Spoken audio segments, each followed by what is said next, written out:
I love you, Allah. Listen to what the Prophet ﷺ said is the greatest threat to a person's Iman. So the Prophet ﷺ says in this hadith that's narrated in At-Tirmidhi, he says, مَا ذِئْبَانِ جَائِعَانِ أُرْسِلَا فِي غَنَمٍ بِأَفْسَدَ لَهَا مِنْ حِرْصِ الْمَرْءِ عَلَى الْمَالِ وَالشَّرَفِ لِدِينِهِ. He said ﷺ that there is nothing more dangerous to a person's faith like two wolves that are let free amongst a flock of sheep. Imagine what the Prophet ﷺ is saying. Imagine two wolves that go into a flock of sheep. He said, sallallahu alaihi wasallam, the two most dangerous things, those two wolves to your faith being the sheep, are the love of wealth and the love of fame that a person has. The love of wealth and the love of fame are the two most dangerous threats to your Iman, to your faith. So it's not a major sin, it's not some horribly haram thing, it's wealth and fame, the love for wealth and the love for fame. Now, is wealth a bad thing? No, the Prophet ﷺ taught us to have the upper hand instead of the lower hand. Allah subhanahu wa ta'ala teaches us to say, رَبَّنَا آتِنَا فِي الدُّنْيَا حَسَنَةً وَفِي الْآخِرَةِ حَسَنَةً, to give us the best of this world and the best of the next. But if a person has an uncontrollable desire for this world, for materialism, and they constantly pursue more and more and more wealth, then they're going to find themselves in a situation where they will resort to unethical things, where they will start to place expectations in that wealth, and that will distance themselves from Allah subhanahu wa ta'ala. And sometimes having a lot of money changes a person's personality. Wealth can actually change a person's behavior. So they'll start to resort to some of the things that we've spoken about in the past, these major sins that we've spoken about in previous episodes. And then the desire for fame.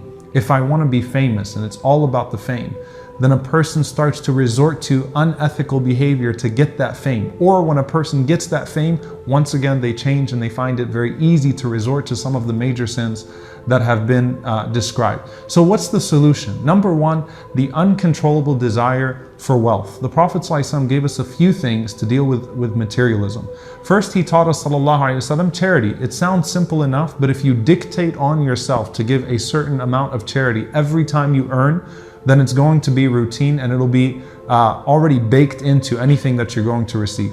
Number two, the Prophet ﷺ taught us not to be extravagant. So the difference between needing something and wanting something, to check your extravagance.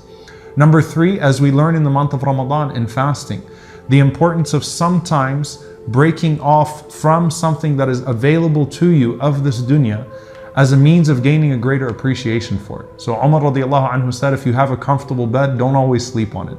Take a night off and sleep on the floor. The next day you're going to appreciate the comfort of that bed. When you fast, you appreciate the blessing of that food. So a person becomes content with what they have.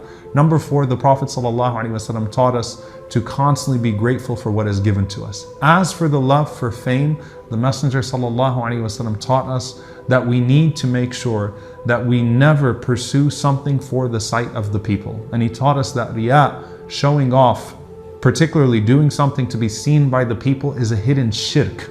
It's actually a hidden form of polytheism, because you turn those people into gods by acting in accordance with their sight.